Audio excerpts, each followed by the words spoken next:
Bapa di surga, kami bersyukur di malam hari ini anak-anak-Mu rindu untuk mendengar firman-Mu di Jum Sema Adonai. Bapa, berilah kami kekuatan di tengah kelelahan fisik kami bekerja seharian. Tapi Engkau masih beri kesempatan kami untuk makanan roh kami, firman-Mu. Engkau urapilah bamu Ibu Surani Pentau Tuhan. Biarlah dari tutur kata dan kalimatnya boleh menjadi rema tentang keselamatan hanya ada pada Yesus Kristus yang tidak bisa digantikan oleh yang lain. Terima kasih atas keselamatannya. Biar semakin kami mengerti, mengenal makna yang lebih dalam lagi.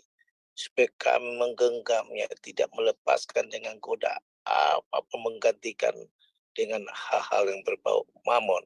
Supaya kami jauhkan itu. Terima kasih Bapak. Dan juga Ibu Ana Chandra, kami serahkan tamu yang memimpin acara dari awal sampai akhir sudah berjalan dengan baik. Urapilah hamba-Mu. Dan juga yang memegang IT dan peralatan untuk terjadinya siaran YouTube ini juga Engkau berkati Bro Trinity, Bro Kode, dan saudara kami yang terlibat dalam Zoom ini dengan sukarela mau bekerja. Terima kasih yang tidak bisa kami sebut namanya. Segala kuasa kegelapan yang antikristus yang coba mencuri firman, mencuri, mengalihkan mana firman atau mengganggu apa yang ikat di dalam nama Tuhan Yesus Kristus. Terima kasih kemenangannya semua di dalam nama Tuhan Yesus Kristus kepada wujud sekalian. Amin. Pada kesempatan ini, Sema Adonai dengan bangga memperkenalkan pengajar kita, Ibu Suryani Watimena. Dan berikut adalah profil singkat dari beliau. Ibu Pendeta Dr. Suryani S. Watimena, MTH, lebih dikenal dengan nama Suryani Pantau.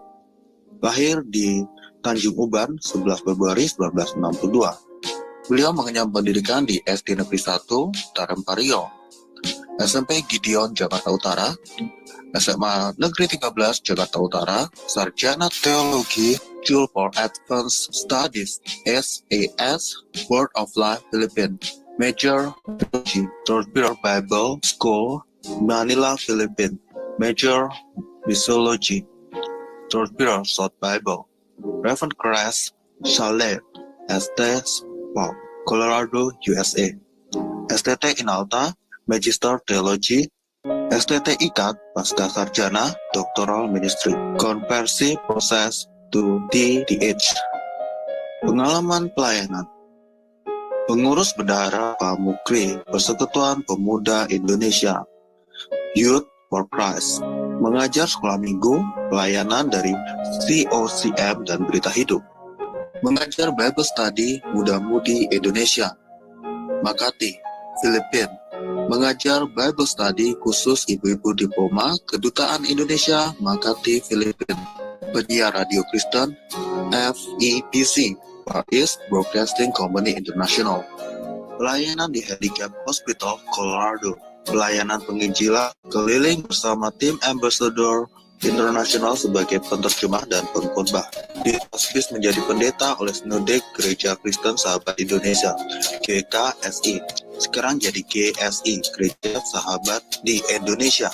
Mengajar di STT Inalta Jakarta, mengajar di STT Duloh Cilacap Jakarta, bendahara yayasan STT Inalta, Gembala Sidang GSI Jemaat Shalom, Ketua Khusus Musik STT Jakarta Yamuger, pengurus BPH Sinode GSI, bendahara umum selama 2 tahun, misionari di Kalbar bersama suami, buka training center sahabat, mengajar di beberapa STT, BMW, Aras Tamar, Eklesia, Katulistiwa, pelayanan penginjilan radio, Landak Bermazmur, penginjilan keliling pedalaman Kalbar, buka jaringan doa wanita, Kabupaten Landak, Plasrek, JDW, Kalbar, balik pindah ke Jakarta, mentor JDW Pulau Kalimantan sampai sekarang, Sekretaris Umum Sinode GSI, Badan Pertimbangan Gembala Sidang GSI, Ukemene, Fasilitator Trainer My Home, anggota Badan Pertimbangan Sinode GS,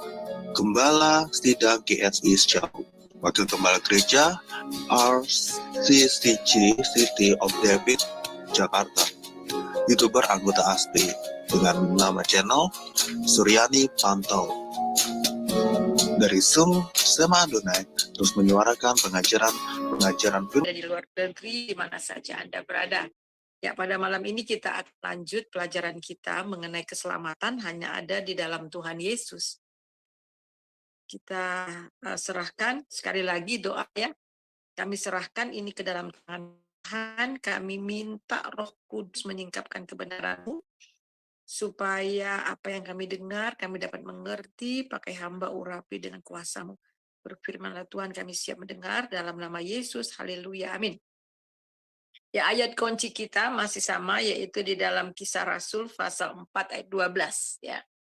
Di Kisah Rasul pasal 4 ayat 12 demikian bunyinya.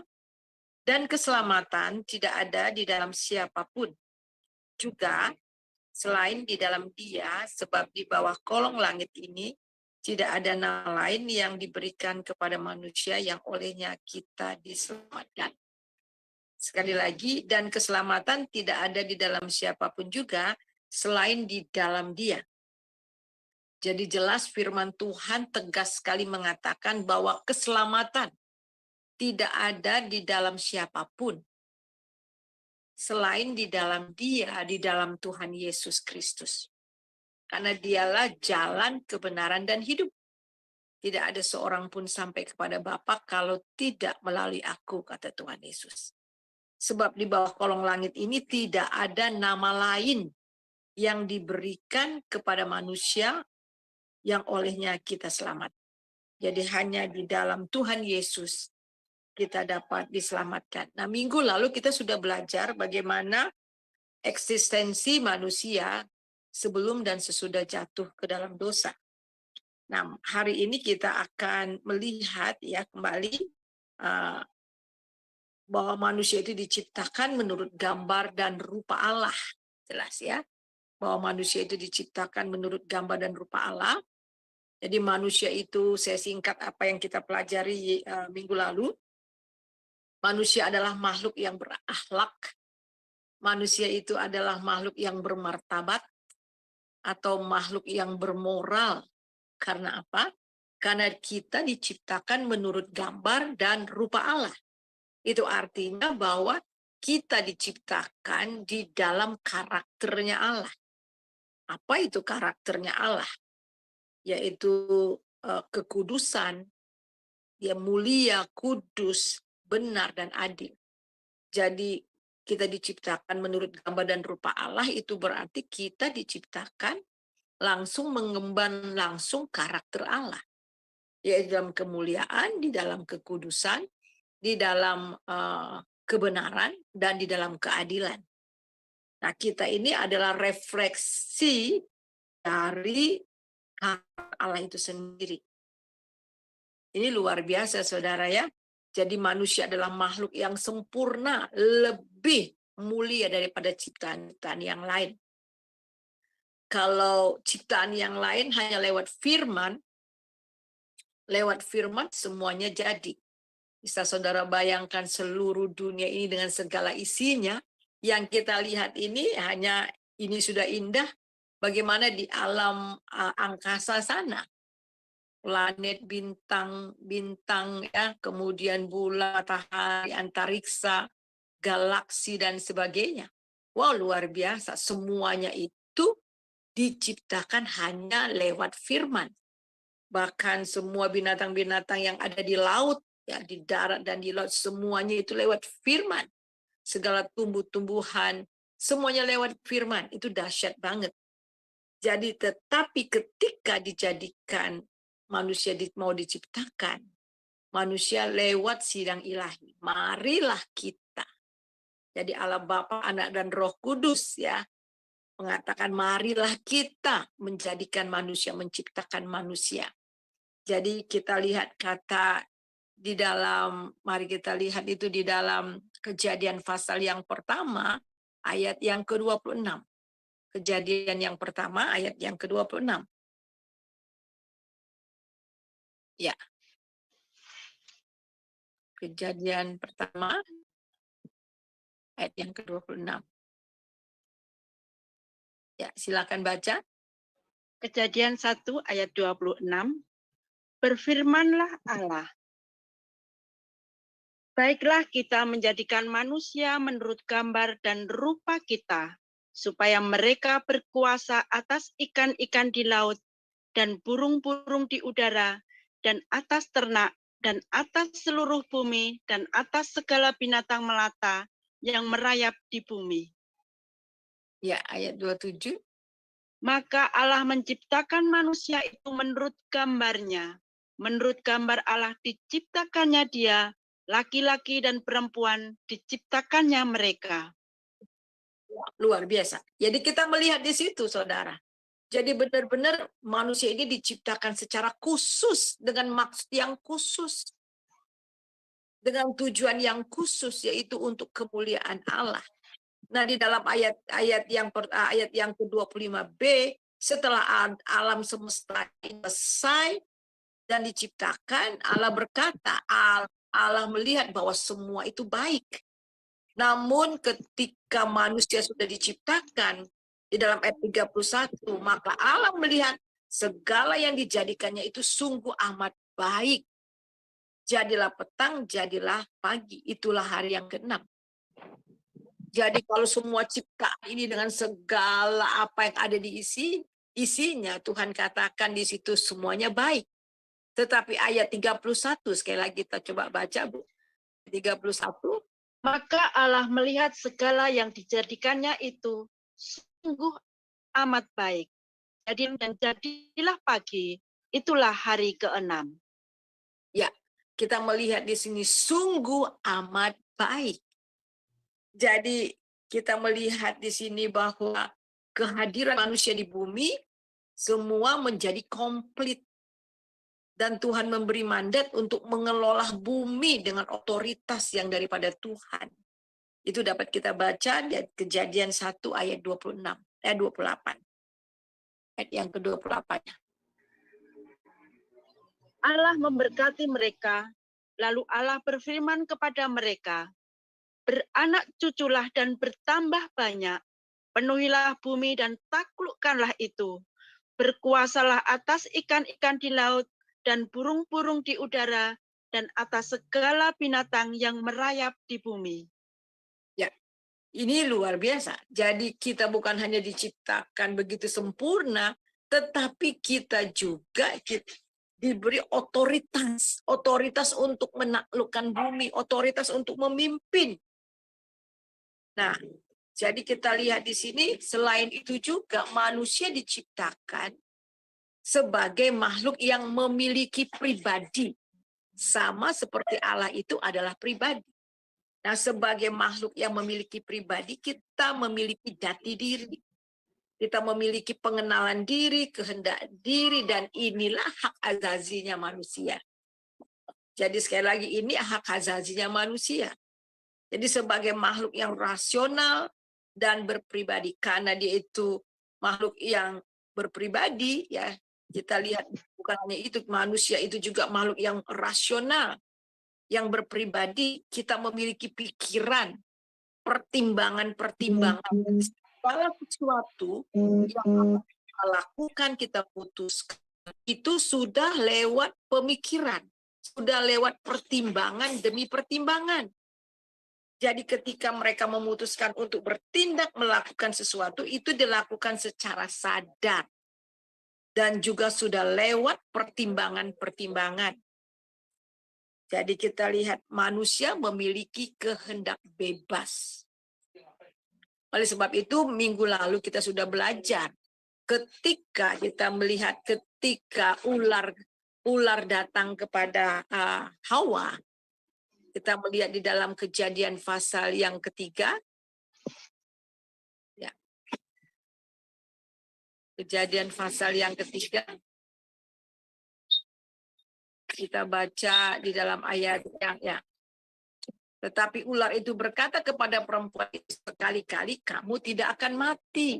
Tetapi Allah mengetahui pada waktu kamu memakannya, matamu akan terbuka dan kamu akan menjadi seperti Allah, tahu tentang yang baik dan yang jahat. Kita melihat ayat yang ke-6. perempuan itu melihat bahwa buah itu baik untuk dimakan. Nah, tadinya mungkin ya, bukan mungkin ya, kalau lewat pohon itu ya lewat-lewat saja, nggak ada tertarik. Akan tetapi sekarang ketika ular itu sudah katakan, kalau kamu makan buah itu, matamu akan terbuka dan kamu akan menjadi seperti Allah.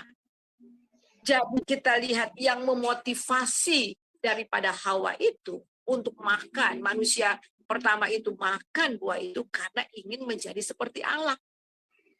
Dan kita tahu bahwa Lucifer itu kenapa dia dibuang ke bumi, dan kemudian kita melihat di situ karena apa? Dia ingin menjadi seperti Allah.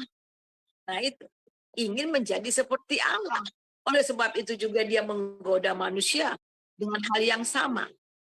Nah, perempuan itu melihat bahwa buah baik dimakan. Jadi ketika dia lihat, itu sudah ada pertimbangan. Wah, ini buah ini baik sekali, sedap kelihatannya, lagi pula menarik hati dan memberi pengertian. Lalu dia mengambil buah itu. Jadi kita lihat ini prosesnya mungkin bukan 1 hari 2 hari, dan di sini tidak dikatakan berapa lama. Ini lewat pertimbangan demi pertimbangan. Jadi ketika manusia itu memakan buah itu, mereka makan buah itu dengan sadar. Karena ini sudah lewat pertimbangan demi pertimbangan. Mereka sadar apa yang mereka lakukan. Dan mereka sadar juga akan konsekuensinya dengan apa yang mereka lakukan. Jadi jelas bahwa disinilah kita melihat ya kehendak diri, kita melihat kesadaran diri mereka dan hak bebas mereka.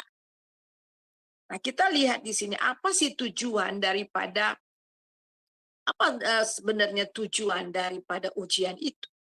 Yaitu yang pertama, perlu karena manusia memiliki kehendak bebas. Dan mereka dapat menentukan segala perbuatan dan keputusan oleh kehendak mereka sendiri. Yang kedua, ujian ini diberikan untuk melihat dan membuktikan apakah manusia taat dan setia kepada perintah Allah atau tidak. Karena ketaatan, kasih, dan kesetiaan itu memang dibutuhkan di dalam persekutuan kita dengan Allah. Ketiga, ujian itu diberikan adalah untuk kebaikan manusia itu sendiri. Untuk membawa mereka kepada kehidupan yang lebih tinggi lagi, yang lebih mulia. Masuk ke dalam tahap level yang lebih tinggi lagi.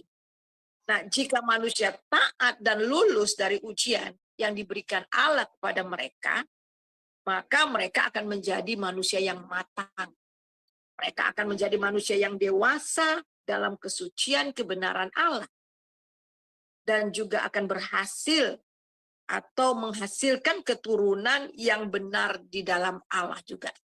Namun apabila mereka gagal dalam ujian ini, maka mereka juga akan menjadi dewasa dan matang. Tapi matang dalam dosa dan menghasilkan keturunan-keturunan yang berdosa pula. Minggu lalu kita sudah kupas bahwa di dalam Kejadian pasal 5, bahwa akhirnya keturunan Adam mengambil rupa daripada Adam itu sendiri. Itu berarti gambar dan rupa Allah menjadi rusak. Gambar diri manusia menjadi rusak, gambar Allah yang ada dalam diri manusia juga menjadi rusak oleh karena dosa. Jadi kita melihat di sini, dosa bukan hanya merenggut, ya, bukan hanya membuat manusia itu menjadi berdosa, tetapi telah merenggut juga kemuliaan Allah. Nah, mari kita akan melihat di sini firman Tuhan, pastilah ketika kamu makan buah itu pasti kamu mati. Itu di dalam Kejadian pasal 2 ayat yang ke-7. Dan banyak orang bilang buktinya Bu, dia nggak mati. Ini mati secara rohani. Coba baca Ibu Kejadian 2 ayat yang ke-16 dan 17. Kejadian 2 ayat 16-17. Lalu Tuhan Allah memberi perintah ini kepada manusia. Semua pohon dalam taman ini boleh kau makan buahnya dengan bebas. Tetapi pohon pengetahuan tentang yang baik dan yang jahat itu Janganlah kau makan buahnya, sebab pada hari engkau memakannya, pastilah engkau mati. Kita lihat, pastilah engkau mati. Secara fisik memang pada saat itu belum mati, tetapi secara rohani, kematian ini adalah perpisahan dengan Allah. Jadi hubungan mereka yang tadinya dekat dengan Allah, kita ingat ketika manusia diciptakan, manusia dihembus dari debu tanah, badannya dibentuk oleh debu tanah, dan kemudian dihembusi nafas kehidupan, sehingga manusia itu menjadi makhluk hidup. Akan tetapi sekarang roh Allah ini meninggalkan roh kita. Ada keterpisahan. Inilah yang disebut mati secara rohani. Yesaya 59 ayat yang kedua. Silakan Bu. Yesaya 59 ayat 2. Yesaya 59 Ayat 2. ayat 2. Tetapi yang merupakan pemisah antara kamu dan Allahmu ialah segala kejahatanmu, dan yang membuat dia menyembunyikan diri terhadap kamu sehingga ia tidak mendengar ialah segala dosamu. Ya. Jadi kita melihat di sini tadinya hubungan Adam Hawa dengan Tuhan Allah, dengan Elohim itu begitu baik. Mereka sering bercakap-cakap dan Tuhan sering mengunjungi mereka, ya. Tetapi sekarang ketika mereka jatuh dalam dosa, mereka takut bertemu dengan Tuhan. Ada pemisah, dan dosalah yang membuat mereka terpisah dari Allah. Nah, ada 3 perpisahan yang mereka alami. Yang pertama, mereka terpisah dari Allah. Dan yang kedua, mereka terpisah dari diri mereka sendiri. Dan ketiga, terpisah dari orang lain. Nah, kita tahu ada satu lagi, manusia itu bukan hanya makhluk yang rasional, intelektual, moral, tetapi manusia itu juga makhluk yang sosial. Makhluk yang bergaul, makhluk yang membina hubungan. Akan tetapi ketika manusia jatuh dalam dosa, mereka bukan hanya terpisah dari Allah, tetapi terpisah dari diri sendiri. Mulai ada kebencian, mulai ada konflik-konflik terjadi. Nah, saudara, apa yang terjadi, saudara, dalam diri manusia? Jadi ketika manusia jatuh dalam dosa, kemuliaan Allah itu lenyap. Mereka sadar mau mereka telanjang. Bukan berarti bahwa kemarin-kemarin itu mereka tidak telanjang, mereka telanjang. Tetapi mereka ditutupi oleh kemuliaan Allah. Dan mereka tidak berpusat kepada diri sendiri. Akan tetapi ketika mereka jatuh dalam dosa, kemuliaan Allah lenyap dari mereka. Mereka mulai berpusat pada diri sendiri. Mulai berpusat kepada ego diri sendiri. Karena ego inilah, karena berpusat pada diri sendiri inilah terjadi konflik-konflik. Jadi konflik pada diri sendiri, terjadi konflik kepada orang lain. Jadi sebenarnya bagi orang yang percaya, saudara, penghalang yang terbesar itu mengapa kita sulit untuk mengalami Tuhan. Mengapa kita sulit untuk merasakan hadirat Tuhan. Dan juga banyak konflik-konflik terjadi baik dalam diri kita maupun terhadap orang lain. Oleh karena apa? Semua itu berpusat dari ego kita. Jadi sebenarnya ketika iblis menawarkan kamu akan menjadi seperti Allah, itu adalah seperti racun. Racun pride-ness, yaitu racun kesombongan, keangkuhan. Nah, itulah yang akhirnya yang diwarisi oleh manusia. Nah, kita melihat di sini, kita melihat apa yang terjadi ketika manusia telah hilang hubungannya dengan Tuhan. Roh Allah terpisah dari mereka. Hadirat Allah absen dari kehidupan. Manusia absen dari hadirat Allah. Manusia absen dari kehidupan Allah. Akibatnya manusia dikuasai oleh iblis dan menjadi jahat. Coba baca Kejadian 6 ayat 5 dan 6. Kejadian 6 ayat 5 dan 6. Ketika dilihat Tuhan bahwa kejahatan manusia besar di bumi dan bahwa segala kecenderungan hatinya selalu membuahkan kejahatan semata-mata, ayat 6, maka menyesallah Tuhan bahwa ia telah menjadikan manusia di bumi dan hal itu memilukan hatinya. Ya. Jadi kita melihat ini akibatnya, Saudara. Yang akibat karena ketidakhadiran Allah dalam kehidupan manusia. Manusia menjadi jahat. Jadi ketika Tuhan Allah melihat manusia di bumi ini, dia lihat segala kecenderungan. Perhatikan segala kecenderungan hati. Mereka hanya membuahkan kejahatan semata-mata. Allah menyesal untuk telah menciptakan mereka, telah menjadikan mereka. Ini menyesal itu karena apa? Karena pilu. Karena betul-betul memilukan hati Tuhan. Jadi kita melihat ada satu peristiwa, ada seorang profesor yang ateis bertanya pada mahasiswanya, Prof, seorang profesor, apakah Tuhan menciptakan segala yang ada di dunia ini? Kata seorang profesor. Kemudian mahasiswa katakan, benar, dialah yang menciptakan segalanya.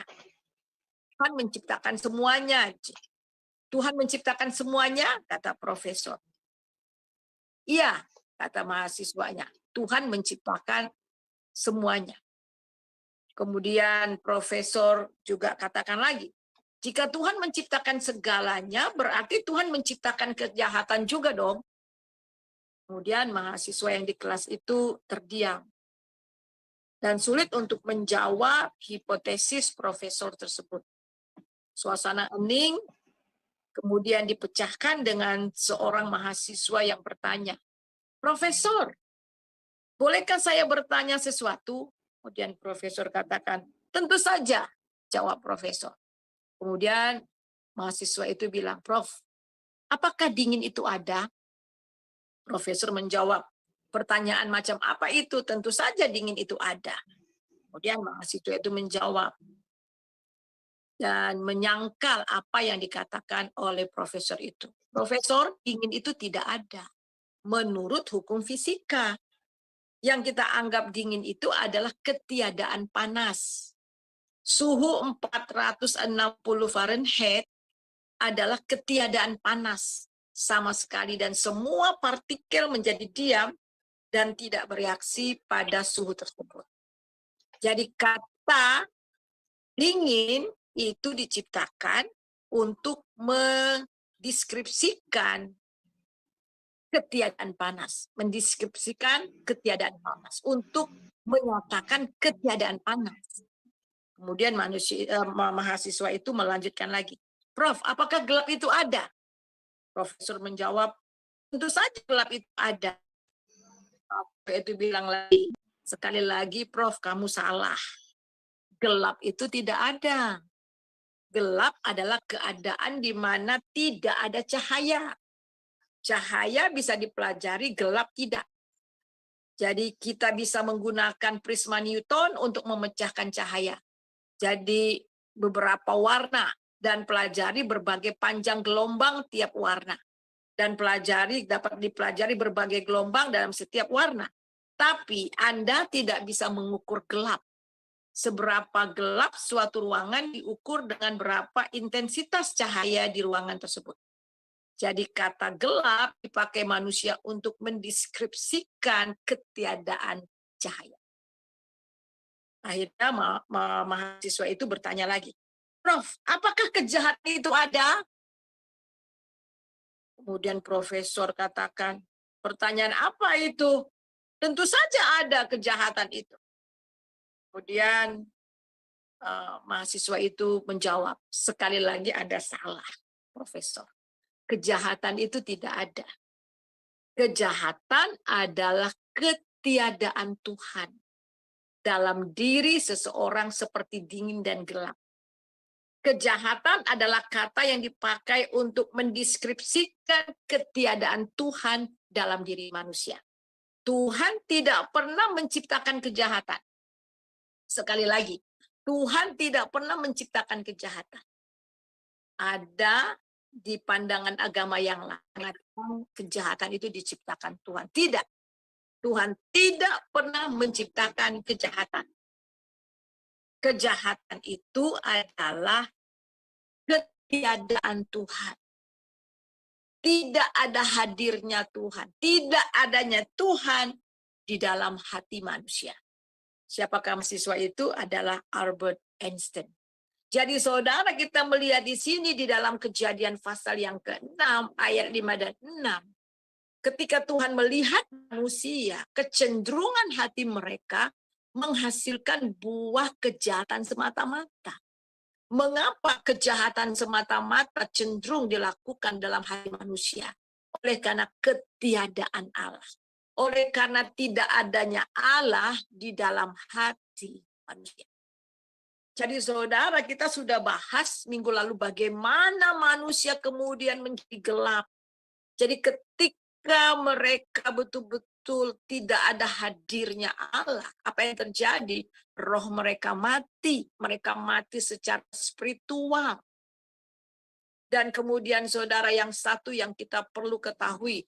Jadi roh, kita mempunyai roh. Roh kita inilah yang berhubungan dengan Tuhan. Roh ini yang bisa menyembah Tuhan, merasakan hadirat Tuhan, bisa berkomunikasi dengan Tuhan. Dan kemudian kita melihat, tetapi ketika roh itu mati, roh Allah meninggalkan kita. Maka roh Allah, roh dalam diri kita, roh manusia itu menjadi mati. Dan kemudian kejahatan demi kejahatan. Kita melihat dalam pikiran manusia, pikiran di dalam jiwa manusia itu ada pikiran, perasaan, dan kehendak. Sehingga pikirannya, perasaannya, emosinya, dan kehendaknya juga telah dikuasai oleh iblis. Dan kemudian tubuhnya dikuasai oleh kedagingan. Jadi kita lihat bahwa ketika manusia jatuh dalam dosa, betul-betul manusia itu menjadi rusak secara total. Oleh sebab itu firman Tuhan mengatakan, maka menyesallah Tuhan bahwa ia telah menjadikan manusia di bumi dan hal itu memilukan hatinya. Ada yang mengatakan, kok Tuhan nyesal? Jadi kata menyesal ini lebih dari kepiluan hati. Kepiluan hati ketika melihat manusia yang dia ciptakan begitu sempurna sudah menjadi rusak. Nah, kita melihat di dalam Roma 1 ayat 8. Sebab itu manusia sudah berada di bawah penghukuman Allah. Dan murka Allah karena dosa. Kita baca Roma 1 ayat 8. Silakan. Roma 1 ayat 8. Pertama-tama aku mengucap syukur kepada Allahku oleh Yesus Kristus atas kamu sekalian. Sebab telah tersiar kabar tentang imanmu di seluruh dunia. Maaf Bu, ayat 18 maksud saya. Roma 1 ayat 18. Ya. Roma 1 ayat 18. Sebab murka Allah nyata dari surga atas segala kefasikan dan kelaliman manusia yang menindas kebenaran dengan kelaliman. Ya. Jadi murka Allah nyata dari surga atas segala kefasikan, kelaliman manusia yang menindas kebenaran dengan kelaliman. Pada waktu zaman dahulu, zaman Nuh, Tuhan langsung membinasakan. Tuhan langsung mengirim air bah. Dan juga peristiwa Sodom dan Gomora, api belerang. Tetapi zaman sekarang kita lihat bagaimana caranya Tuhan, murka Tuhan itu dinyatakan di dalam diri manusia. Kita melihat ini murka Allah nyata dari atas, dari segala kefasikan dan kelaliman manusia yang menindas kebenaran dengan kefasikan. Nah, kita melihat kata menindas yang terdapat dalam Roma 1 ayat 18 itu artinya menekan, meniadakan. Tadi kita sudah belajar bahwa ketika manusia itu diciptakan menurut gambar dan rupa Allah, Manusia itu diciptakan dalam kemuliaan, manusia itu diciptakan di dalam kebenaran, manusia itu diciptakan di dalam kekudusan dan keadilan. Akan tetapi sekarang, ketika manusia jatuh dalam dosa, mereka tahu kebenaran tetapi mereka menindasnya. Manusia tahu keadilan tetapi mereka tidak melakukannya. Manusia tahu akan kemuliaan juga. Manusia tahu yang namanya keadilan, kekudusan, kebenaran. Tetapi semuanya itu sudah ditindas. Sehingga di sini dikatakan mereka menindas kebenaran dengan kezaliman. Kita baca di ayat 21-nya. Ayat 21, 22, dan 23. Roma 1 ayat 21. Sebab sekalipun mereka mengenal Allah, mereka tidak memuliakan Dia sebagai Allah atau mengucap syukur kepadanya. Sebaliknya, pikiran mereka menjadi sia-sia dan hati mereka yang bodoh menjadi gelap. Ya. Ayat Jadi 22. Ayat 22. Mereka berbuat seolah-olah mereka penuh hikmat, tetapi mereka telah menjadi bodoh. Ayat 23. Mereka menggantikan kemuliaan Allah yang tidak fana dengan gambaran yang mirip dengan manusia yang fana, burung-burung, binatang-binatang yang berkaki 4, atau binatang-binatang yang menjalar. Ya. Jadi kita melihat di sini ini keadaan manusia yang sudah benar-benar rusak, saudara. Jadi mereka mengenal Allah. Mereka tahu akan Allah. Nanti kita akan melihat bahwa walaupun manusia itu jatuh dalam dosa, sudah rusak, tetapi mereka masih punya hati nurani. Kesadaran akan Allah itu nggak hilang dari manusia. Tetapi kita melihat ini mereka tidak memuliakan Dia sebagai Allah untuk mengucap syukur. Sebaliknya pikiran mereka menjadi sia-sia. Mereka menjadi bodoh dan gelap. Dan kita melihat di sini mereka berbuat seolah-olah penuh hikmat, tetapi mereka bodoh. Dan mulai menggantikan kemuliaan Allah yang tidak fana dengan gambaran yang mirip dengan manusia yang fana, burung-burung, binatang berkaki 4, atau binatang-binatang yang menjalar. Nah, oleh sebab itu bagaimana caranya Tuhan murka atas mereka? Ayat 24, silakan. Karena itu Allah menyerahkan mereka kepada keinginan hati mereka akan kecemaran, sehingga mereka saling mencemarkan tubuh mereka. Ya, ini dia. Jadi saudara, kalau zaman dahulu ya dengan air bah, Tuhan sudah berjanji Dia tidak akan lagi membuat air bah dengan pelangi ya. Dan kemudian pernah juga dengan di Sodom dan Gomora itu dengan api belerang. Dan kemudian sekarang bagaimana caranya murka Allah itu dinyatakan? Dengan membiarkan mereka. Dengan menyerahkan mereka kepada kecemaran tubuh. Tapi kalau sudah sudah waktunya kecemaran itu, saudara, Tuhan murka. Apakah saat ini Tuhan tidak bisa juga murka dengan api?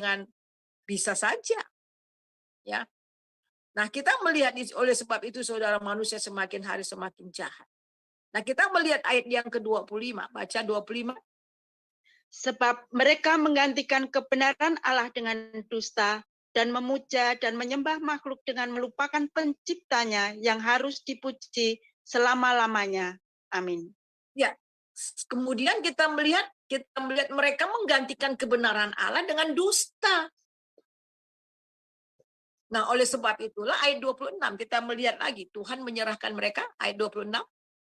Karena itu Allah menyerahkan mereka kepada hawa nafsu yang memalukan, sebab istri-istri mereka menggantikan persetubuhan yang wajar dengan yang tak wajar.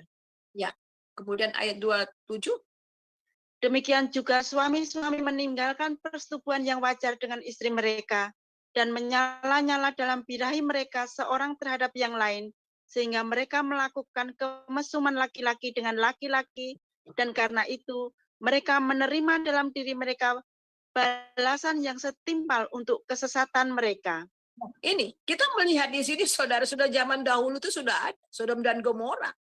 Kenapa sampai dibasmi oleh Tuhan dengan api belerang dari sorga. Oleh karena apa? Oleh karena LGBT ini. Ya, ini dosa, ini sehingga Tuhan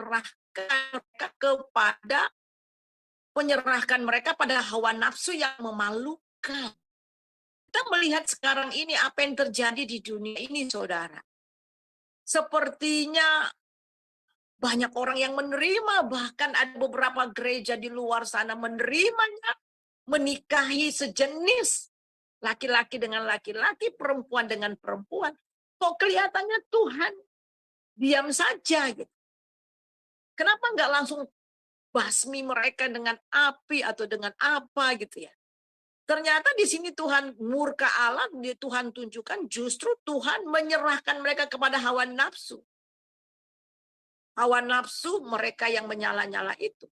Tetapi ketika pada akhirnya, saudara, murka Allah turun atas mereka dan tidak bisa ada pun yang dapat mengelak atas murka Allah ini. Nah, mereka melihat di sini juga di dalam ayat yang ke-28. Dan karena mereka tidak merasa untuk mengakui Allah, maka Allah menyerahkan mereka kepada pikiran-pikiran yang terkutuk, sehingga mereka melakukan apa yang tidak pantas. Ayat 29, penuh dengan rupa-rupa kelaliman, kejahatan, keserakahan, dan kebusukan, penuh dengan dengki, pembunuhan, perselisihan, tipu muslihat, dan kefasikan. Ayat 30, mereka adalah pengumpat, pemfitnah, pembenci Allah, kurang ajar, congkak, sombong, pandai dalam kejahatan, tidak taat kepada orang tua, ayat 31, tidak berakal, tidak setia, tidak penyayang, tidak mengenal belas kasihan. 32, Bu. Sebab walaupun mereka mengetahui tuntutan-tuntutan hukum Allah, yaitu bahwa setiap orang yang melakukan hal-hal demikian patut dihukum mati, mereka bukan saja melakukannya sendiri, tetapi mereka juga setuju dengan mereka yang melakukannya.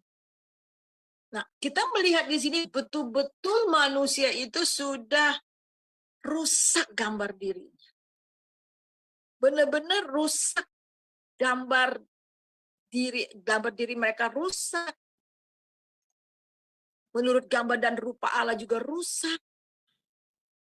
Ini keadaan manusia yang betul-betul sangat memprihatinkan. Dan kalau di dalam Yesaya katakan, dari mana lagi aku akan memungkul kamu, mulai dari kepala sampai seluruh badan sudah bengkak-bengkak. Jadi di sini menunjukkan, minggu lalu juga kita membahas firman Tuhan mengatakan, tidak ada yang benar seorang pun tidak. Tidak ada seorang yang berakal budi, mulai dari tenggorokan sampai kaki, penumpakan darah dan sebagainya. Menunjukkan bagaimana keadaan manusia. Nah, dalam keadaan manusia yang seperti ini, saudara, apakah Tuhan gagal?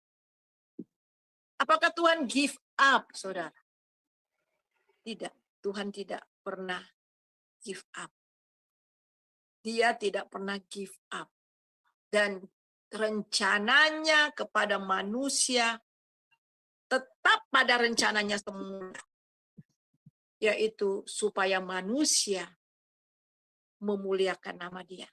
Dan kembali bersekutu dengan Dia.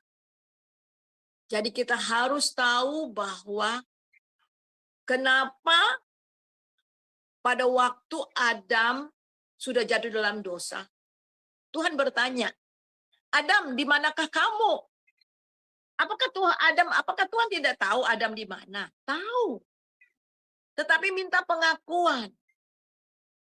Jadi kita melihat di sini mengaku bahwa dia itu sudah berdosa. Tetapi dia katakan, ini gara-gara perempuan ini. Maka aku makan. Konflik-konflik antara mereka. Ada ketakutan. Dan kita melihat di sini, saudara, bahwa hubungan yang tadi harmonis sekali dengan Tuhan, dengan sesama sudah mulai tidak ada lagi.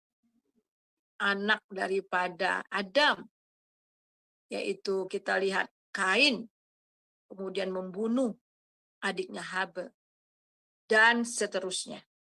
Tetapi sekali lagi Allah tidak pernah. Kenapa, saudara? Karena kita berasal dari Allah. Ada mahasiswa saya bilang gini di kelas, Bu, kenapa nggak basmi aja semua? Itu manusia kita terus Tuhan ciptakan yang baru. Dijadikan manusia yang baru lagi, Adam yang baru lagi. Nggak bisa, saudara. Ingat, manusia itu makhluk kekal. Manusia itu makhluk kekal karena apa? Ada roh Allah di dalam rohnya manusia. Ada roh itu tidak dapat binasa. Roh dan jiwa ini tidak dapat binasa, saudara. Manusia itu mempunyai dua kehidupan. Kehidupan rohani dan jasmani. Tubuh ini kembali kepada debu, tetapi roh dan jiwanya, saudara, itu kekal. Dan itu tidak bisa dibinasakan begitu saja. Kalau binatang, ketika mati, udah nggak ada lagi kehidupan. Tetapi manusia ada kehidupan. Sebab itu manusia tidak bisa dibasmi begitu aja kemudian diciptakan yang baru, nggak bisa. Karena rohnya, jiwanya akan kembali kepada Allah. Karena itu milik Allah, itu diberikan. Ruah itu, ya, kehidupan itu diberikan Tuhan, itu berasal daripada Tuhan dan akan kembali kepada Tuhan. Nah, untuk mengembalikan roh manusia, jiwa manusia yang sudah rusak total ini, nggak bisa dengan upaya manusia. Sebab itulah Dia sendiri yang harus datang ke dunia. Wah, dahsyat banget, saudara. Ini kasih Allah. Orang yang sudah mati, usaha apapun tetap nggak bisa. Ketika orang di ruang ICU pakai alat semua ya untuk jantungnya supaya, tetapi itu hanya alat. Tetapi setelah dilepas apapun, kalau sudah mati apapun usaha manusia untuk menghidupi orang yang mati nggak bisa. Nah, demikian juga secara rohani, saudara. Yang namanya orang mati secara rohani nggak bisa diusahakan dengan apapun dalam usaha manusia. Harus ada kehidupan itu kembali. Kehidupan itu diberikan kembali, dihidupkan kembali. Dan itu hanya dapat dikerjakan oleh Allah sendiri. Oleh sebab itulah firman itu akhirnya datang untuk menjadi manusia. Nah, kita lihat di sini, saudara. Kita lihat berdasarkan pengetahuan Allah sendiri yang merencanakan jalan keselamatan, yaitu penebusan dan pembenaran bagi manusia sebelum dunia dijadikan. Dan ternyata, saudara, rencana keselamatan Allah ini bukan direncanakan setelah manusia jatuh dalam dosa. Setelah jatuh dalam dosa baru Tuhan rencanakan, bukan. Berdasarkan kemahatauan Allah, sebelum dunia dijadikan, sebelum manusia itu diciptakan, Tuhan sudah tahu apa yang akan terjadi. Dan Tuhan tahu juga, kemarin saya tanya, apakah manusia berpotensi untuk lulus? Punya potensi sekali. Karena dia diciptakan menurut gambar dan rupa Allah, punya potensi, tetapi kehendak hebatnya melawan Tuhan. Nah, jauh sebelum manusia diciptakan, Allah sudah merancangkan akan karya keselamatan. Jadi karya keselamatan itu bukan dirancang Tuhan setelah manusia jatuh dalam dosa, tapi sebelum itu, jauh sebelum itu. Bahkan sebelum dunia dijadikan. Karena Allah itu Maha Tahu. Nah, kita melihat itu di dalam Efesus 1 ayat yang keempat dan ayat 11. Silakan baca. Efesus 1 ayat 4 dan 11. Efesus 1 ayat 4. Sebab di dalam Dia Allah telah memilih kita sebelum dunia dijadikan, supaya kita kudus dan tak bercacat di hadapan-Nya. Ayat 11. Aku katakan di dalam Kristus, karena di dalam Dialah kami mendapat bagian yang dijanjikan kami yang dari semula ditentukan untuk menerima bagian itu sesuai dengan maksud Allah, yang di dalam segala sesuatu bekerja menurut keputusan kehendak-Nya. Ya, itu dahsyat banget. Sebab di dalam Dia, di dalam siapa? Di dalam Yesus. Yesus sebelum datang ke dunia, firman yang belum menjadi manusia, itu sudah dirancang. Allah Tritunggal itu sudah merancangkan keselamatan ini, saudara. Jauh sebelum itu. Jadi Allah yang menyatakan, kita harus tahu.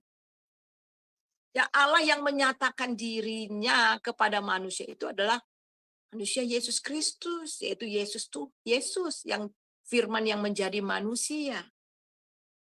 Jadi kalau dalam perjanjian lama kita melihat ada malaikat biasa dengan malaikat Tuhan. Malaikat biasa menolak untuk disembah, tapi malaikat Tuhan menerima sembah. Itulah sebenarnya Yesus itu sebelum datang ke dunia, sebelum berinkarnasi menjelma menjadi manusia, yang menyatakan dirinya kepada manusia. Jadi kita melihat di sini, saudara, bahwa sebelum dunia dijadikan, Allah telah memilih kita supaya kita kudus dan tak bercacat di hadapannya. Jadi dipilih di dalam Yesus.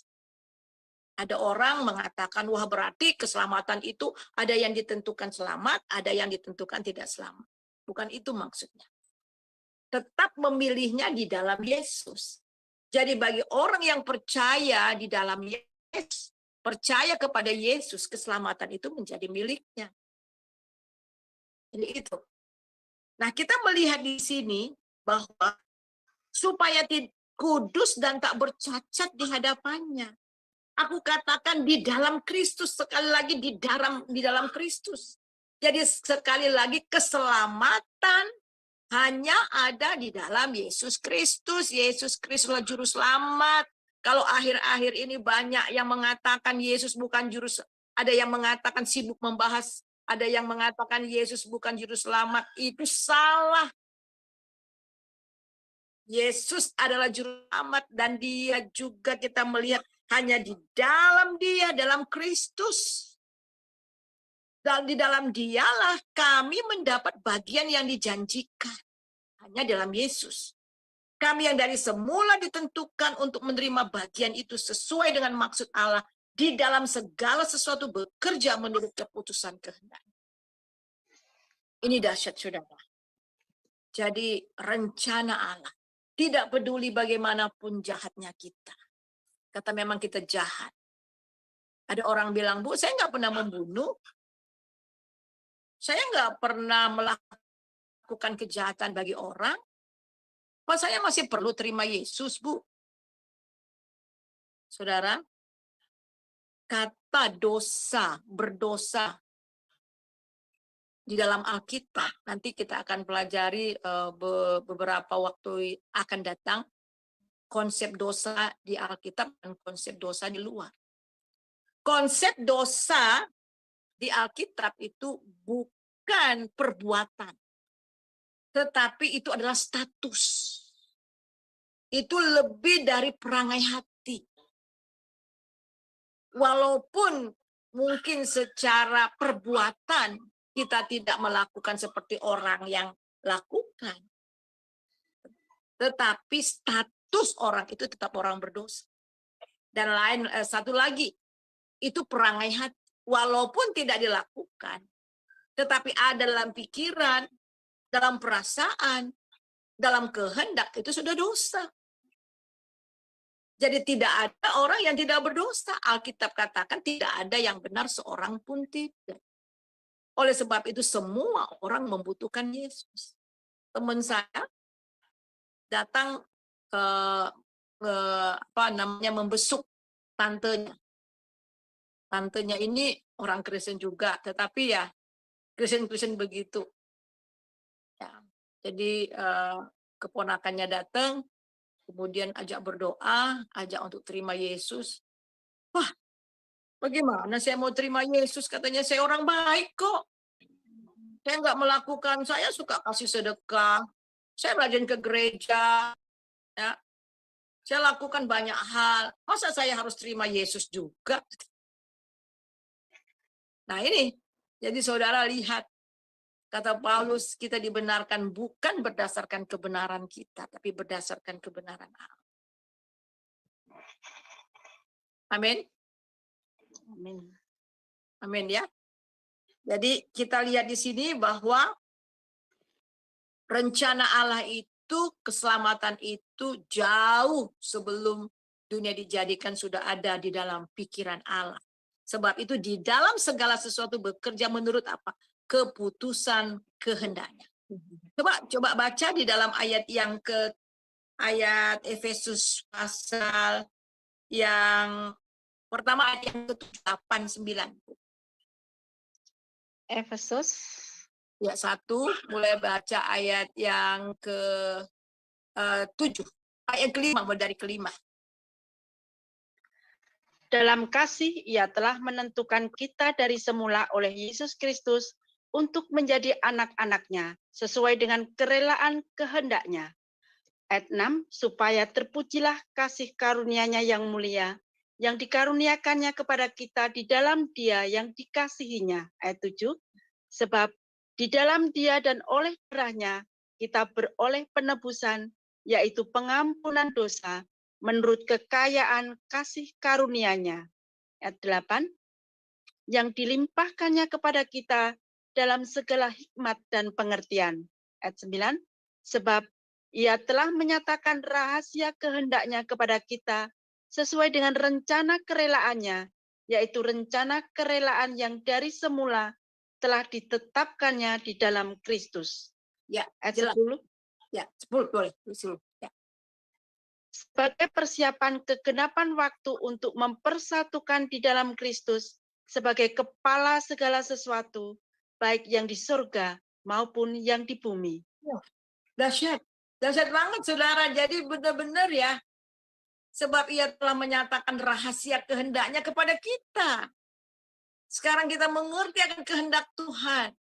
Mengapa Tuhan memilih saudara dan saya? Waduh, dahsyat banget. Ya. Saudara sudah ada dalam rancangan Tuhan. Kita dipilih di dalam Tuhan Yesus Kristus sesuai dengan rencana kerelaannya. Yaitu rencana kerelaannya semula ditetapkannya di dalam Kristus. Kristuslah yang ditetapkan oleh Allah. Kristuslah yang ditentukan oleh Allah untuk menjadi jalan pendamai itu. Dan di luar Dia tidak ada. Jadi walaupun yang tadi kita sudah bahas di depan, itu jahatnya manusia, sudah rusak. Tetapi Allah tetap pada kasih-Nya pada manusia. Dia tetap mau menyelamatkan. Rencananya kemudian kita melihat supaya manusia mempunyai hubungan kembali dengan Allah. Itu saja. Ada satu kata, supaya kita kembali memiliki hubungan dengan Dia. Dan untuk mengembalikan hubungan kita dengan Dia itu harganya mahal sekali. Firman harus menjadi manusia. Manusia Yesus harus berkorban untuk saudara dan saya. Hanya untuk sebuah hubungan. Tadi saya sudah katakan, kasih ilustrasi bagaimana profesor dengan Einstein mengatakan, kejahatan itu bukan diciptakan Tuhan. Tetapi kejahatan itu ada karena absen daripada Tuhan. Untuk kita mendapatkan hadirat Tuhan itu kembali. Untuk kita memiliki Allah itu dalam diri kita kembali lewat Roh Kudusnya, itu mahal banget. Dan Dia harus datang. Turun ke dunia ini. Datang. Hanya untuk saudara dan saya. Seandainya di dunia ini hanya saya atau saudara, Dia juga mau datang untuk saudara dan saya.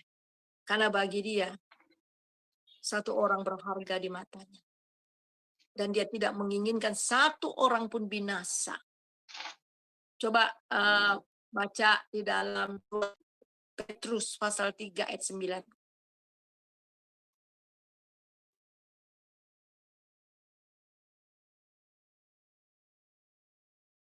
2 Petrus 2 Petrus 2 Petrus 3 ayat 9. Ya, itu dia. 2 Petrus 3 ayat 9. Tuhan tidak lalai menepati janjinya, sekalipun ada orang yang menganggapnya sebagai kelalaian. Tetapi ia sabar terhadap kamu, karena ia menghendaki supaya jangan ada yang binasa, melainkan supaya semua orang berbalik dan bertobat. Ya. Ada banyak orang bilang gini, kok Tuhan tunda-tunda ya? Tuhan masih kasih kesempatan rahmatnya supaya orang itu bertobat. Tuhan tidak lalai menepati janjinya sekalipun ada orang yang menganggapnya sebagai kelalaian. Tetapi ia sabar terhadap kamu. Ia menghendaki supaya jangan ada yang binasa, melainkan supaya semua orang berbalik dan bertobat. Tuhan Yesus memberikan ilustrasi bagaimana ada 100 domba. Satu hilang, dia cari yang satu itu. Itu berarti satu orang, one person, sangat berharga di mata Tuhan. Dan satu orang itu seharga dengan darah Yesus yang tak ternilai.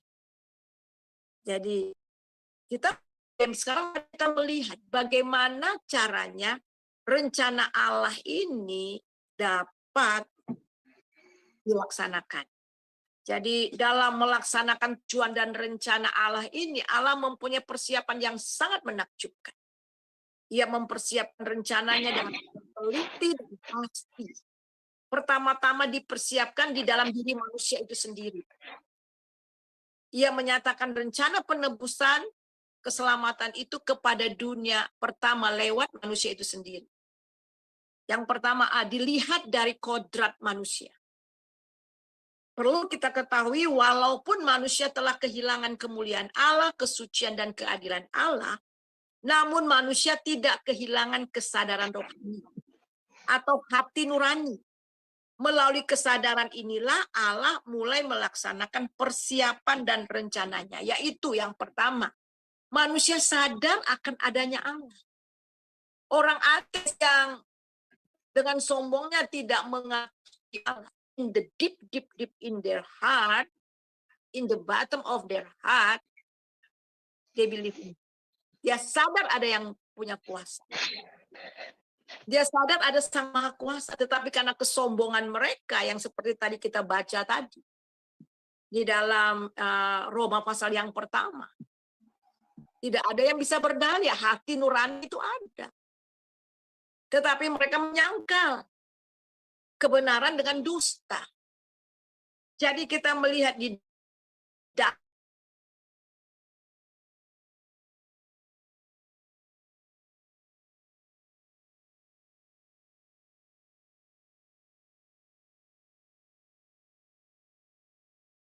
Roma 1 ayat 19. Karena apa yang dapat mereka ketahui tentang Allah nyata bagi mereka, sebab Allah telah menyatakannya kepada mereka. Ayat 20. Sebab apa yang tidak nampak daripadanya, yaitu kekuatannya yang kekal dan keilahiannya, dapat nampak kepada pikiran dari karyanya sejak dunia diciptakan, sehingga mereka tidak dapat berdalih. Nah, perhatikan.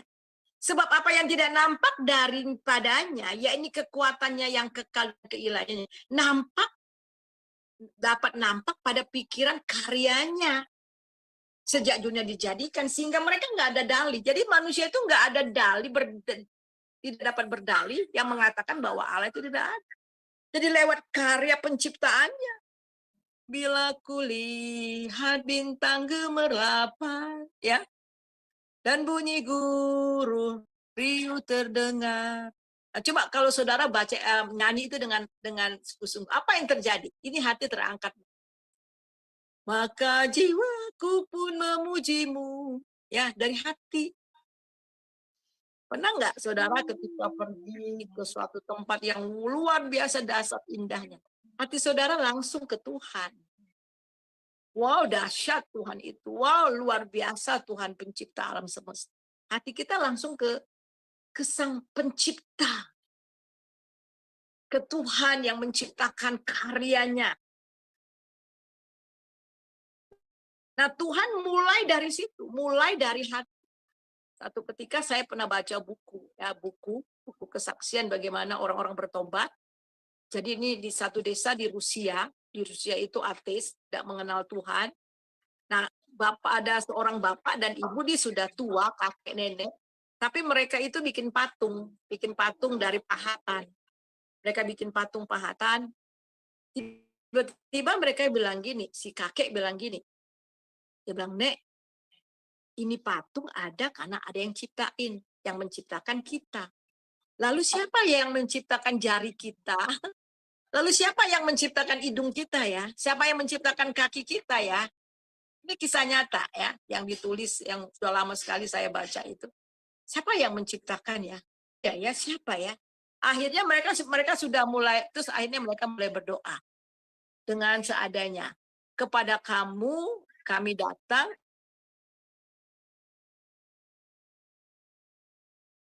kamu nyatakanlah siapa kamu yang menciptakan kami. Gitu. Itu doanya. Jadi satu ketika datang misionari lewat di depan rumahnya, kemudian mampir, dikasih minum, dan akhirnya diinjili, terima Yesus. Jadi saudara, itu dari hati, berdasarkan kasih karunia Tuhan.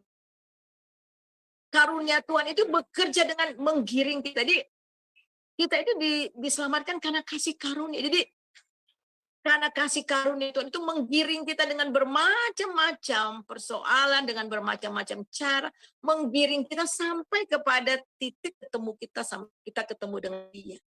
Sampai pada titik kita mengambil satu keputusan untuk menerima Dia, mengenal Dia. Itu dahsyat. Jadi itu dimulai dari hati. Coba kalau saudara lihat kesaksian-kesaksian yang kita dengar di YouTube dan sebagainya, bagaimana Tuhan menggiring mereka dengan bermacam-macam persoalan, dengan keadaan, berdasarkan kasih karunia, sampai kepada titik mereka di mana mereka ketemu dengan Tuhan. Nah, Tuhan merencanakan keselamatan mulai dari diri manusia itu, yang sadar akan adanya Allah. Dan kemudian yang kedua, dalam diri manusia itu sadar akan adanya dosa. Jadi semua orang sadar akan adanya dosa. Ketika kita berhadapan dengan Tuhan, kita langsung tahu bahwa kita orang berdosa. Petrus ketemu Yesus, kemudian pergilah engkau daripadaku karena aku orang berdosa, aku tidak layak. Banyak kisah-kisah bagaimana Nabi dan anak-anak Tuhan yang berjumpa dengan Elohim, dengan Yahweh, kita lihat. Mereka sadar bahwa mereka orang berdosa, nggak layak. Kata Musa, siapa aku? Mau berbicara, aku enggak layak. Jadi kita melihat di sini bahwa kesadaran akan dosa ini diukir oleh Tuhan di dalam hati kita. Jadi kemudian kita melihat lagi, itu dinyatakan di dalam Alkitab. Jadi dari diri kita sendiri, yang kemudian yang ke B, tujuan dan rencana Allah ini dinyatakan di dalam Alkitab. Yang pertama, minggu lalu juga kita sudah sudah baca juga ayat ini. Pas ketika manusia jatuh dalam dosa, dia langsung memproklamirkan akan rencana itu. Ini adalah pro evangelio. Itu artinya itu adalah penginjilan yang awal. Itu adalah Kejadian 3 ayat yang ke-15. Silahkan baca. Kejadian 3 ayat 16. Firman-Nya kepada perempuan itu, susah payahmu waktu mengandung akan kubuat sangat banyak. Dengan kesakitan engkau akan melahirkan anakmu. Ayat 15, Bu. Kejadian 3 ayat 15. Aku akan mengadakan permusuhan antara engkau dan perempuan ini, antara keturunanmu dan keturunannya. Keturunannya akan meremukkan kepalamu, dan engkau akan meremukkan tumitnya. Ya, jadi kita melihat di sini, saudara, bahwa aku akan mengadakan permusuhan antara engkau, antara ular dengan perempuan. Keturunanmu dengan keturunannya, keturunan perempuan. Kata keturunan di sini diterjemahkan atau dalam bahasa Ibraninya Zera, yaitu bentuk tunggal, benih perempuan. Jadi ada keturunan perempuan dari benih perempuan, tidak dicampur dengan sperma laki-laki, bukan lewat perkawinan, tetapi benih perempuan. Lalu kita sudah bahas, dan itulah Yesus. Seorang anak akan diberikan kepada kita. Jadi itulah Yesus, saudara. Jadi kita lihat di sini, dan bagaimana Tuhan Yesus itu akhirnya dapat meremukkan kepala si iblis. Jadi jelas bahwa Sang Firman itu, Yesus itu adalah Sang Firman itu, menjadi manusia. Coba kita baca di dalam Yohanes 1 ayat yang pertama. Yohanes 1 ayat 1 dan kemudian sampai ayat yang keempat dan kemudian baca ayat yang ke-14. Yohanes 1 ayat 1. Pada mulanya adalah firman. Firman itu bersama-sama dengan Allah dan firman itu adalah Allah. Ayat 2. Ia pada mulanya bersama-sama dengan Allah. Ayat 3. Segala sesuatu dijadikan oleh Dia dan tanpa Dia tidak ada suatu pun yang telah jadi dari segala yang telah dijadikan. Ayat 4. Dalam Dia ada hidup dan hidup itu adalah terang manusia. Tadi awal-awal minggu lalu saya sudah terangkan bagaimana Allah itu menciptakan, Elohim itu menciptakan. Jadi segala sesuatu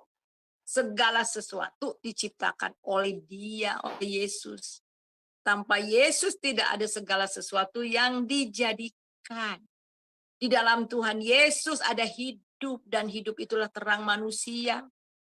Ayat 14. Silakan 14. Firman itu telah menjadi manusia dan diam di antara kita, dan kita telah melihat kemuliaannya, yaitu kemuliaan yang di Tunggal Bapa, penuh kasih karunia dan kebenaran. Kalau di dalam bahasa Inggris itu word become flesh. Jadi daging. Di sini pakai manusia, dalam bahasa Inggris pakai daging. Ya, firman itu menjadi daging, diam di antara kita. Jadi Allah yang kita sembah di dalam Tuhan Yesus itu adalah Allah yang diam dalam kita. Dia itu Allah yang kita sembah, Allah Abraham, Ishak dan Yakub itu bukan Allah dan nun jauh di sana tidak terjangkau. Dia tinggal di singgasana, tetapi dia juga tinggal dengan kita. Ada orang bilang, kalau Allah turun, berarti kondong-kondong di sorga. Enggak seperti itu ya.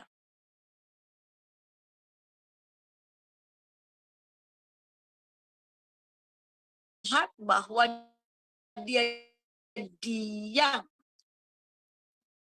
di antara kita. Allah yang kita sembah adalah Allah yang transcendent, nun jauh di sana. Tetapi dia juga adalah Allah yang amanen, yang tinggal bersama-sama dengan kita. Wah, dahsyat. Dan mari kita baca di dalam Ibrani 2 ayat 14-15.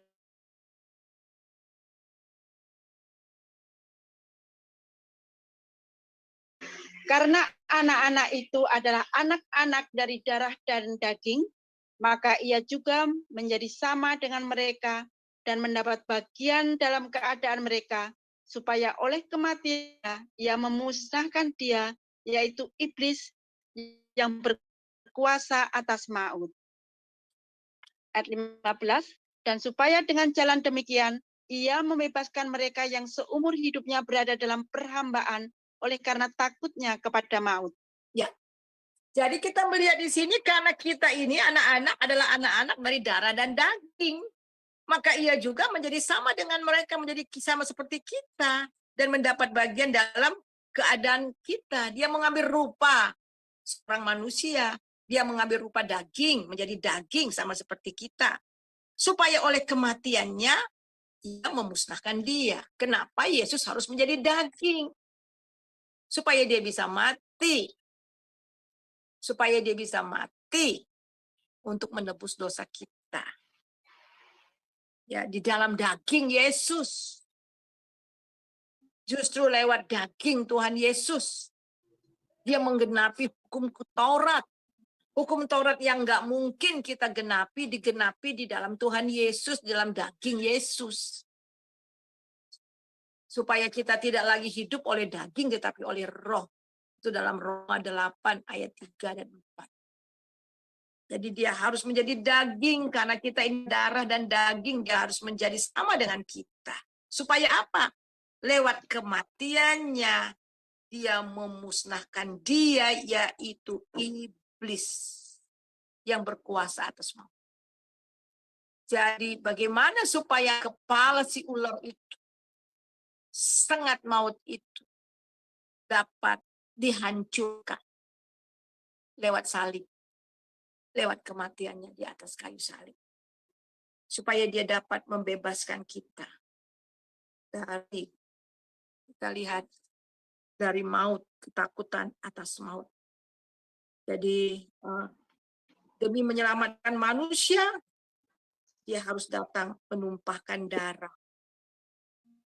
Kita baca bagaimana Kejadian 3 ayat yang ke-15. Kemudian kita baca juga di dalam Kejadian 3:21. Silakan. Kejadian 3 ayat 21. Kejadian 3 ayat 21. Dan Tuhan Allah membuat pakaian dari kulit binatang untuk manusia dan untuk istrinya itu, lalu mengenakannya kepada mereka. Ya, jadi kita melihat di sini, jadi bagaimana usaha daripada Adam untuk menutupi kemaluannya dengan menutupi daun-daun, ya. Tetap Tuhan mengambil daun-daun itu dan menyembelih seekor binatang. Itu arti diambil kulitnya. Itu ada penumpahan darah. Di sini kita lihat sifat Allah yang mengambil inisiatif. Dosa Adam adalah dosa pertama dalam seluruh Alkitab. Tetapi kematian Adam bukan kematian yang pertama. Karena ada makhluk lain yang telah mati untuk makhluk ini bukan mati karena tua, tetapi Allah sendiri yang menyembelihnya. Demi menyelamatkan manusia harus ada penumpahan darah dan pengorbanan. Allah menyembelih makhluk-makhluk ciptaannya dan melalui kematian itu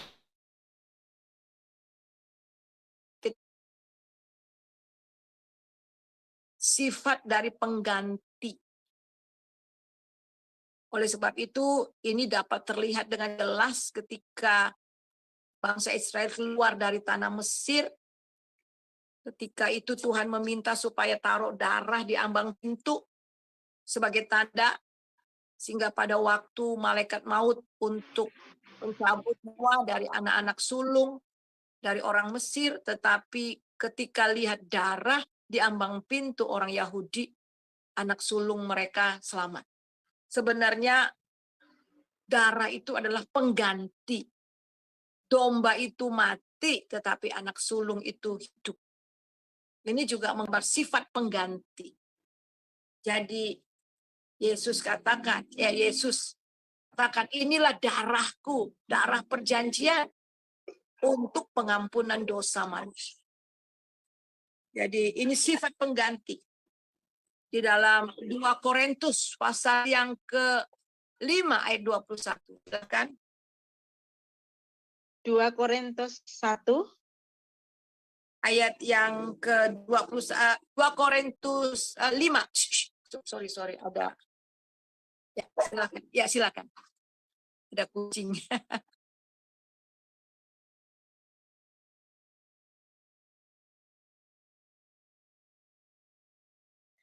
Dia yang tidak mengenal dosa telah dibuatnya menjadi dosa karena kita, supaya dalam Dia kita dibenarkan oleh Allah. Ini luar biasa ya. Jadi ketika disalib, ketika kita percaya Yesus, mengaku dosa-dosa kita bertobat mengaku dosa kita. Semua karya keselamatan Tuhan Yesus menjadi bagian kita. Kita sampai di sini, nanti kita sambung lagi ya. Nah, kita sambung lagi. Jadi hari ini kita melihat rencana Allah dalam keselamatan ditinjau dari manusia itu sendiri, kodrat manusia itu sendiri, dan lewat Alkitab. Nanti kita akan bahas minggu depan tentang dilihat dari hukum Taurat, ya, rencana bagaimana lambang-lambang rencana keselamatan itu disosialisasikan dalam kitab Taurat. Bagaimana keselamatan itu harus prinsip-prinsip korban darah. Keselamatan itu dinyatakan di dalam hukum Taurat. Ya. Jadi yang terakhir, mari kita baca di dalam 1 Petrus 1 ayat 18 dan 19. Setelah itu kita masuk di dalam tanya jawab ya. 1 Petrus 1 ayat 18 dan 19. Sebab kamu tahu bahwa kamu telah ditebus dari cara hidupmu yang sia-sia, yang kamu warisi dari nenek moyangmu itu. Nenek moyangmu itu bukan dengan barang yang fana, bukan pula dengan perak atau emas. Ayat 19, melainkan dengan darah yang mahal, yaitu darah Kristus yang sama seperti darah anak domba yang tidak bernoda dan tidak bercacat. Ya, amin. Jadi jelas ya, kamu tahu bahwa kamu telah ditebus dari cara hidupmu yang sia-sia. Kamu warisi dari nenek moyangmu itu bukan dengan barang yang fana, bukan pula dengan perak dan emas, melainkan dengan darah yang mahal, yaitu darah Kristus yang sama seperti darah anak domba yang tak bercacat dan yang tak bercacat, bernoda dan tak bercacat. Itu jelas. Dari pelajaran kita pada malam ini jelas bahwa tanpa Yesus tidak ada keselamatan. Dialah sang juru selamat umat Allah. Terima kasih Tuhan untuk firman-Mu. Ada sesi yang kedua, part yang kedua mengenai keselamatan hanya ada dalam Tuhan Yesus. Biarlah dari part 1 and part 2 kami belajar bahwa tanpa Yesus tidak akan ada keselamatan. Tanpa Engkau datang menjumpai kami, mau mati bagi kami, maka kami semuanya akan binasa. Sebab itu kami bersyukur dan bersyukur. Karena kasih-Mu yang luar biasa, Engkau rela menyerahkan nyawa-Mu bagi kami. Dan darah-Mu tercurah di atas Kalvari untuk penebusan kami. Sebab itu biarlah keselamatan yang kami terima dalam Tuhan Yesus itu harganya mahal. Supaya kami hidup menghargai akan apa yang telah kami terima di dalam Engkau. Tolong kami tetap di dalam Engkau ya Tuhan. Terima kasih, di dalam nama Yesus kami berdoa. Haleluya. Amin. Kemudian kita lihat lagi. Kenapa kok bisa ya orang yang sudah belajar Alkitab, kemudian sudah bahkan melayani kok murtad? Ya orang Farisi banyak. Mereka belajar Alkitab, mereka tahu Taurat, tapi mereka menolak Tuhan. Jadi baru hanya knowledge, tapi tidak punya hubungan dengan Tuhan. Jadi sebenarnya mereka itu belum lahir baru sebenarnya. Belum lahir baru, belum mengalami kelahiran baru yang mengalami Tuhan sungguh-sungguh dalam kehidupan mereka. Nah ini. Oleh sebab itulah ketika ada pencobaan-pencobaan, ada masalah, mereka kecewa dan akhirnya meninggalkan Tuhan. Kalau mereka mempunyai hubungan yang bergaul dekat dengan Tuhan, dan mereka sudah mengalami kelahiran baru, dan mereka bertumbuh dalam Tuhan, apapun yang terjadi dalam kehidupan mereka, enggak bakalan mereka tinggalkan Tuhan. Contoh-contoh Sadrak, Mesak, dan Abednego dibuang ke api yang menyala-nyala. Dia katakan, Tuhan Raja harus tahu, seandainya Allah kami tidak menyelamatkan kami, ya, Kami tidak akan pernah menyembah patung itu. Ya, jadi kita lihat itu. Dan orang-orang pada zaman yang awal-awal, bagaimana gereja yang mula-mula, pada zaman kekaisaran Roma, kekaisaran Raja Nero, ya, Raja Nero maksud saya. Bagaimana orang yang percaya Tuhan Yesus dibuang di goa, pertandingan dengan binatang-binatang buas, dicabik-cabik, dipertontonkan. Mereka kok bisa gitu loh, sampai mati akhir, sampai tetes darah yang terakhir itu mereka bisa percaya Tuhan. Kenapa? Karena mereka sudah mengalami Tuhan, lahir baru. Nah itu. Jadi kita nggak bisa lihat hanya di luarnya saja kelihatan, tetapi belum tentu dia mempunyai hubungan dengan Tuhan. Kelihatannya mereka aktif, kelihatannya mereka percaya, tapi sebenarnya belum. Baru daging, baru di jiwa, belum sampai ke roh. Ya, kira-kira bagaimana jawabannya? Dapat dimengerti ataupun mereka nggak bertumbuh. Bisa saja mereka pernah terima Yesus tapi nggak bertumbuh. Nah, akhirnya mereka lupa bahwa mereka sudah dosa-dosa mereka diampuni. Dan itu kita coba lihat di 2 Petrus 1, mulai dari ayat 5 sampai ayat yang ke-10 kalau nggak salah ya. Coba. 2 Petrus 1 ayat 5.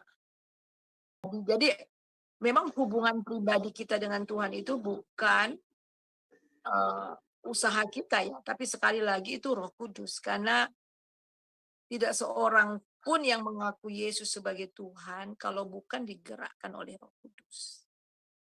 Jadi memang titik baliknya itu adalah seperti Nikodemus. Nikodemus itu seorang ahli Taurat, tapi Tuhan bilang kalau kamu tidak dilahirkan kembali, kamu tidak akan melihat kerajaan surga. Ya, gitu. Jadi mulai kapan kehidupan kita dihitung sama Tuhan? Mulai dari kelahiran kembali itu. Disitulah titik baliknya. Yang lama sudah berlalu, sesungguhnya yang baru sudah datang. Nah, oleh itulah bagi kita yang sedang mendengar ini, yang belajar, yakinkan apakah saya ini sudah memiliki Yesus atau hanya pengetahuan. Kata mengerti di dalam bahasa Yunani itu ada dua. Pertama dipakai kata eido. Eido itu pengetahuan. Saya tahu Alkitab karena saya belajar. Saya tahu rumus-rumusnya apa. Nah itu eido. Tetapi kata yang dipakai oleh Tuhan Yesus itu ginosko. Ada kata lain ginosko. Kalau kamu tahu kebenaran maka kamu akan dimerdekakan. Gitu kan. Nah ginosko itu bukan hanya sekedar tahu, tetapi mengalami. Ketika kita mendengar firman Tuhan, kita imani, kita percaya. Iman itu timbul dari pendengaran akan firman Tuhan. Dan akhirnya kita imani, kita percayai, kita betul-betul mengalami perjumpaan secara pribadi dengan Kristus, menjadikan dia Tuhan dan Juru Selamat dalam hidup kita, dan mengalami dia. Dan kemudian kita mengenal dia itu justru dari kita mengalami. Kita dengar firman Tuhan, kita percaya, kemudian kita lakukan. Ketika kita lakukan, kita alami. Ketika kita alami, pengenalan kita bertambah lagi, terus-menerus. Nah, biarlah kita semuanya sampai kepada ginosko, bukan eido. Ya. Gitu ya. Ya, Bu Pendeta. Terima kasih, Tuhan berkati. Terima kasih Ibu host. Ya, baik. Terima kasih. Bro Kodek gimana? Sudah jelas atau masih mau bertanya lagi? Ya, silakan kalau mau bertanya. Ya. Ya, Bu. Ya, baik. Terima kasih. Jadi orang Kristen itu harus bisa ada kutip ya, nggak bisa lihat dari luarnya aja ya. Iya. Tapi buahnya ya, silakan. Iya. Baik, ini Ibu masih ada satu lagi ya yang mau bertanya. Silakan Ibu Aling. Ya, shalom, Silakan. selamat malam. Ya. Shalom, Ibu shalom. Suryani, Ibu Ya. Ana. Ibu, yang saya mau tanyakan adalah ketika orang itu belum lahir baru, itu dia belum mengalami sinosto dengan Tuhan, apakah Roh Kudus sudah mendiami orang itu? Ketika itu. Ya, Belum, terima kasih Bu Suryani. belum, masih bekerja ya, tapi belum. Kita coba baca dalam Efesus 1 ayat 13, 12, 13, 14 coba. Ya.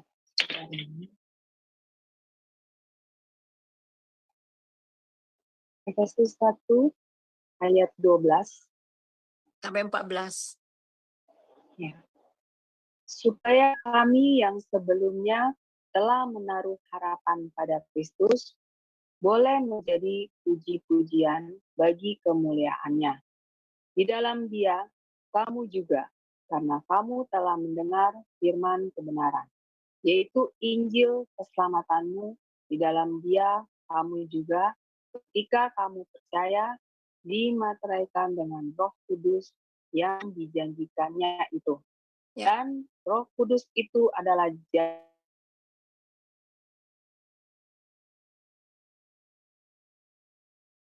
jalusan yang menjadikan kita milik Allah untuk memuji kemuliaannya.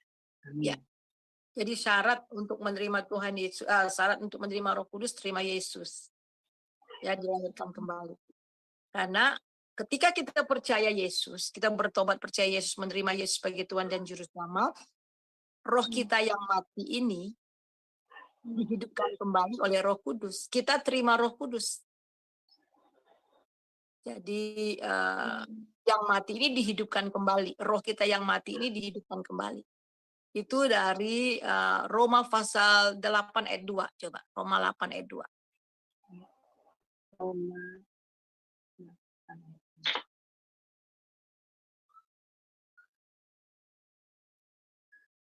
Ya. Roh yang memberi hidup telah memerdekakan kamu dalam Kristus dari hukum dosa dan hukum maut. Ya, roh itu yang memberi hidup. Jadi tadi awal saya katakan bahwa ketika kita manusia di dalam dosa, roh Allah meninggalkan roh manusia. Tidak ada roh Allah di dalam roh manusia. Itulah yang mengakibatkan kematian rohani. Tapi ketika kita percaya, kita bertobat, terima Yesus, mengalami kelahiran kembali, roh kita yang mati itu dihidupkan kembali dengan hadirnya Roh Kudus di dalam hati kita. Dan kemudian kata dimateraikan itu artinya kita sah menjadi anak Allah. Jadi Roh Kudus itu yang kita terima, itulah yang memberi hidup. Jadi yang mati secara rohani dihidupkan kembali. Dan kita bukan hanya dihidupkan kembali, tetapi memerdekakan kita di dalam Kristus dari hukum dosa dan hukum maut. Jadi hukum dosa tadi dan hukum maut itu kita dimerdekakan. Nah, coba baca lagi di dalam ayat 14, Roma 8, ayat 14, 15, 16. Semua orang yang dipimpin Roh Allah adalah anak Allah. Sebab kamu tidak menerima roh perbudakan yang membuat kamu menjadi takut lagi. Tetapi kamu telah menerima roh yang menjadikan kamu anak Allah. Oleh roh itu kita berseru, ya Aba, ya Bapa. Roh itu bersaksi bersama-sama dengan roh kita bahwa kita adalah anak-anak Allah. Jelas ya? Jadi semua orang yang dipimpin oleh roh Allah adalah anak-anak Allah. Jadi kita tidak menerima roh perbudakan yang membuat kita menjadi takut lagi. Tetapi telah menerima roh yang menjadikan kamu anak Allah. Oleh roh itu kita berseru ya Aba ya Bapa. Roh itu besar bersaksi dengan roh kita, roh Suryani, roh Aling, roh Ana, bahwa kita ini adalah anak-anak Allah. Jadi ini ada persekutuan. Jadi ketika roh Allah tinggal dalam diri kita, maka Roh Kudus dengan roh kita ini bersekutu. Kita oleh sebab itulah firman Tuhan katakan kita menyembah Dia dalam roh dan dalam kebenaran. Jadi bagi mereka yang belum percaya sama Tuhan Yesus, ya belum ada Roh Kudus tinggal dalam diri mereka. Tetapi bukan berarti Roh Kudus tidak bisa bekerja di dalam lewat hati nurani mereka. Tetapi tadi kan saya sudah katakan bagaimana rencana keselamatan itu bisa Tuhan pakai lewat kodrat ilahi. Yang pertama, manusia itu sadar akan adanya Allah, dan kemudian manusia sadar akan dosa. Dan kesadaran inilah terdapat di dalam hati nurani. Cuman hati nurani manusia itu udah tumpul, gitu. Walaupun sadar, tahu kebenaran tapi nggak sanggup melakukan kebenaran, tahu keadilan tapi nggak sanggup. Nah, itu sudah tumpul karena dosa. Nah, Roh Kudus justru menggiring orang itu sampai kepada pertobatan lewat kondisi manusia, lewat kondisi kesadaran hati nurani ini, sampai pada titik Roh Kudus terus menggiring mereka sampai pada titik akhirnya mereka sebagai Tuhan dan Juru Selamat. Ya. Berarti ini ya Bu. Kira-kira itu jawabannya ya, Ibu Aling ya. Berarti Bu, setelah mereka lahir baru ya Bu, baru Roh Kudus mendiami diri mereka ya. Seperti itu ya, Ibu, pengertiannya. Ya. Baik, terima kasih Bu Suryani untuk penjelasannya. Tuhan berkati. Ya. Baik, terima Roh Kudus, kasih. maaf, saya mau kasih ayat lagi satu yang Roh Kudus. Iya. Silakan Ibu. Ya, coba baca di dalam Yohanes 16 ayat 14. Yohanes 16 ayat 14. Yohanes 16 ayat 14.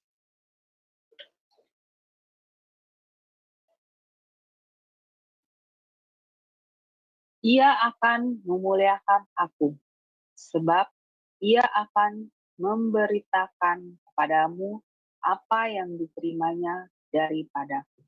Amin. Ya, mulai dari ayat yang ke-13. Tetapi apabila ia datang, yaitu Roh kebenaran, ia akan memimpin kamu ke dalam seluruh kebenaran, sebab ia tidak akan berkata-kata dari dirinya sendiri. Tetapi segala sesuatu yang didengarnya itulah yang akan dikatakannya, dan ia akan memberitakan kepadamu hal-hal yang akan datang. Amin. Nah, itu ya.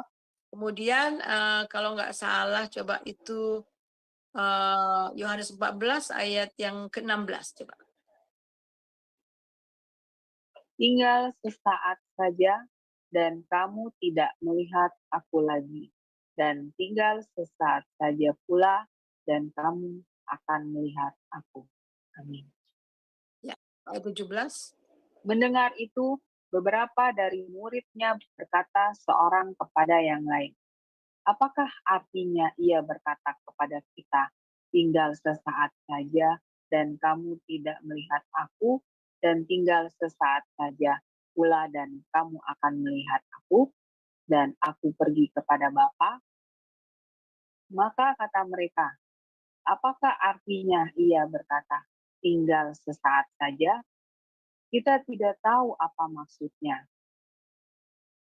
Yesus tahu Kemudian ayat bahwa mereka hendak menanyakan sesuatu kepadanya. Lalu ia berkata kepada mereka, adakah kamu membicarakan seseorang dengan yang lain? Apa yang kukatakan? ya, ini kita melihat di sini bahwa Tuhan Yesus akan pergi kepada Bapa dan kemudian Roh Kudus, ya, Roh Kudus diutus ya.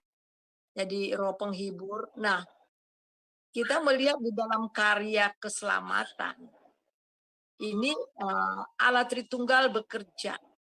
Jadi Allah Bapa merencanakan keselamatan, menyediakan keselamatan. Kemudian Tuhan Yesus membayar harga dengan darahnya. Dan setelah mengadakan pengorbanan keselamatan bagi umat manusia, Tuhan Yesus naik ke surga. Dan setelah Tuhan Yesus naik ke surga, Roh Kudus tinggal di dalam kita. Jadi Roh Kudus, saya lupa ini ayatnya ayat berapa ya, yang mengatakan aku akan mengirimkan Roh penghibur dan dia akan tinggal di dalam kamu selama-lamanya.